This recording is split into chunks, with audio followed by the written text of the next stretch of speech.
Hello বন্ধুরা, আসসালামু আলাইকুম। আমি আপনাদের সোনাগাজীর মিষ্টি মেয়ে আবারও ফিরে এসেছি নতুন একটা ভিডিও নিয়ে। আপনারা সবাই কেমন আছেন? আলহামদুলিল্লাহ, আমরা ভালো আছি। আজকের ভিডিওটা অন্যরকম, মাছের বারবিকিউ নিয়ে আসছি। আমার বড় মেয়ে বলছে মাছের বারবিকিউ খাবে, তাই আজকে মাছের বারবিকিউ বানাইছি আমার মেয়ের জন্য।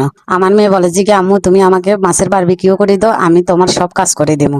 এটা হচ্ছে সবচেয়ে আনন্দের কথা যে আমার মেয়ে কাজ করবে, আমি ওর জন্য বারবিকিউ করি। দেখেন কত সুন্দর মতো আমার মেয়ে ঘরের কাজ করবে। আজকের ভিডিওর মধ্যে আমার বড় মেয়েকে দেখাবো, আমার বড় মেয়ে আমাকে কতটুকু হেল্প করে দেখবেন। ও ঘরের কাজ করতে অনেক পছন্দ করে, তাই ও বলে যে কি আম্মু তুমি বারবিকিউ করো, আমি তোর কাজ করবো। তাই দেখা যাক, তুমি তাইলে তোমার কাজ করো, আম্মু বারবিকিউ করি। দেখেন আমার মেয়ে কিভাবে আমার কাছে তো কাজ করে, আমি কিভাবে বারবিকিউ করি। আশা করি আপনাদের কাছে ভালো লাগবে আমার ভিডিওটা যদি আপনাদের কাছে ভালো লাগে থাকে, প্লিজ আপনারা ইউটিউব থেকে দেখে থাকলে সাবস্ক্রাইব করে দিন, ফেসবুক, টিকটক, ইনস্টাগ্রাম থেকে দেখে থাকলে ফলো করে দিবেন।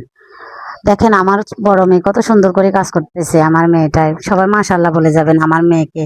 আমার মেয়ের বয়স 7 বছর, 7 বছরের মেয়ে এত সুন্দর করে কাজ করতে পারে বলার বাহিরে।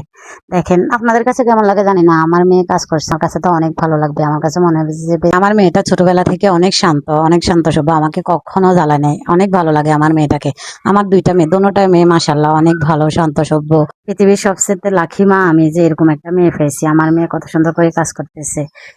বারবিকিউ রেডি হয়ে গেছে। এখন কত খুশি, ঘরের সব কাজ আমার মেয়ে করছে, ঘর মুছছে, বিছনা করছে, এখন খেতে বসছে। কত আনন্দ করি খাওয়া খার বলার বাহিরে। আমার কাছে তো অনেক ভালো লাগছে। আমার মেয়ে খানার কথা আমাকে বলি যে কাজ করছে, এই জিনিসটা অনেক অনেক ভালো লাগছে।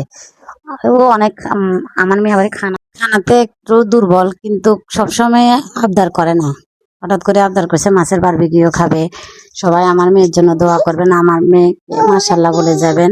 আমার ভিডিওটা ভালো লাগলে একটা শেয়ার করে দিন, অন্যকে দেখার সুযোগ করে দিবেন। আসসালামু আলাইকুম ওয়া রাহমাতুল্লাহ।